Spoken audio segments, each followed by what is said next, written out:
The brain is involved in almost everything that we do. It controls our cognitive processes, our physical behaviours, and our emotional makeup. Therefore, damage to the brain can have a devastating and lifelong effect on the survivor, their families, and all those involved in their lives. Following severe brain injury, patients may have a complex mix of health and social care needs.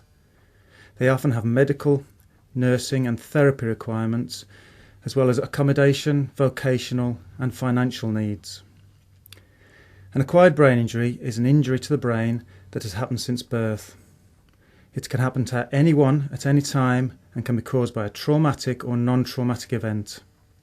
Whether the brain injury is traumatic or non-traumatic, the physical, emotional, cognitive and behavioural consequences can be complex and difficult to manage, and will often require input from a specialist rehabilitation team in order to maximise the person's quality of life and functional potential. Priory Highbank treats practically the whole spectrum of acquired brain injury rehabilitation, from people in a vegetative state or low awareness state through to people who are being reintegrated back into the community. We take people who are ventilator dependent, and we take people who are with quite challenging behaviours.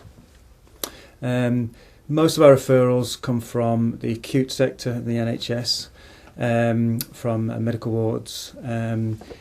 People who've gone through the initial critical phase in intensive care or maybe neurosurgical unit, they're more medically stable and ready for rehabilitation.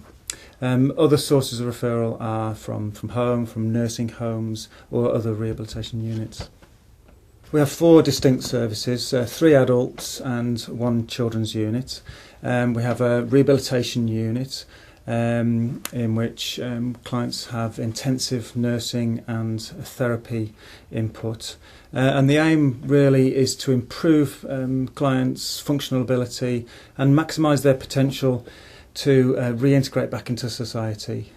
We have quite a strong team to improve people's quality of life. Our continuing care units are more long stay, sometimes home for life. The emphasis is more on social recreational activities, and it's more nurse led. There is still therapy input, but it's more slow stream rehabilitation. We have a transitional living unit. This is for people who have more ability. It's a stepping stone back into the community. So it's a more communal environment. People living together, there's 5 people living together, sharing facilities, with a view to moving out into the community in supported housing. And then finally we have our children's unit. They specialise in children who are ventilator dependent. So obviously there's specialist care needs there, but it's also creating a more social environment for children who otherwise would have to be treated on an intensive care or in a hospital setting. We get very involved with families. It's a very traumatic thing for a family to go through, to have a loved one have an acquired brain injury. The ricochet, the knock-on effects, the ripple effects of that are enormous, and it can often create a lot of conflict within families, create a lot of anger, and that needs to be managed. Families need to be supported through that.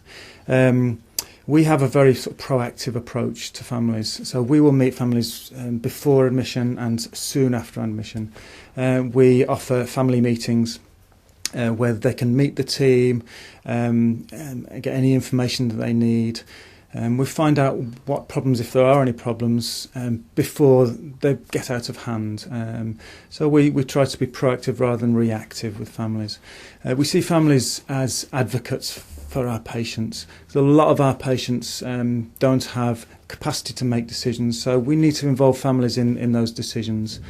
And the challenge for us is to keep the best interests of our clients, but support the families in assisting with decision making.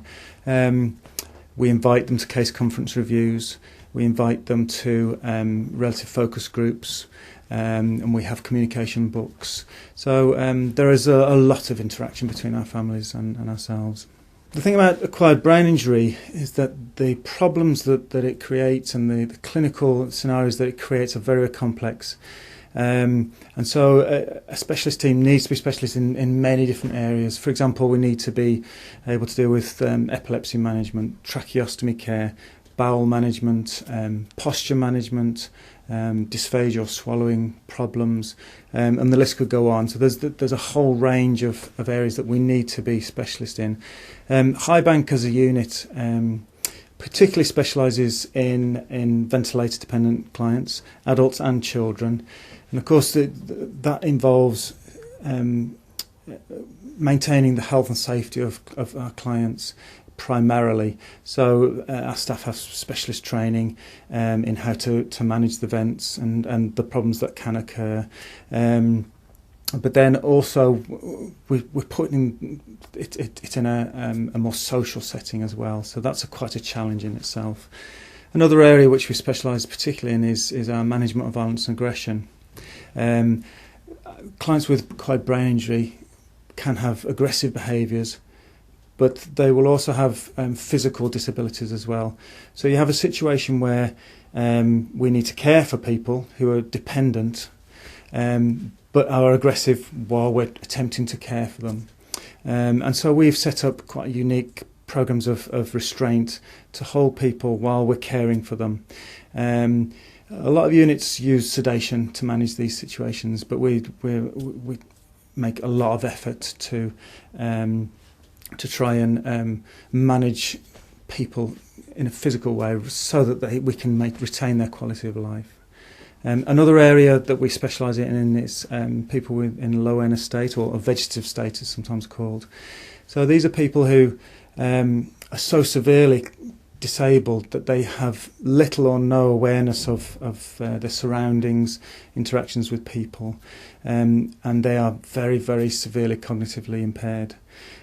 So it takes a specialist team to assess these people, because quite often people in low awareness states are able to interact in subtle ways, and we need to find out if they do have any kind of way of interacting with us and the outside world.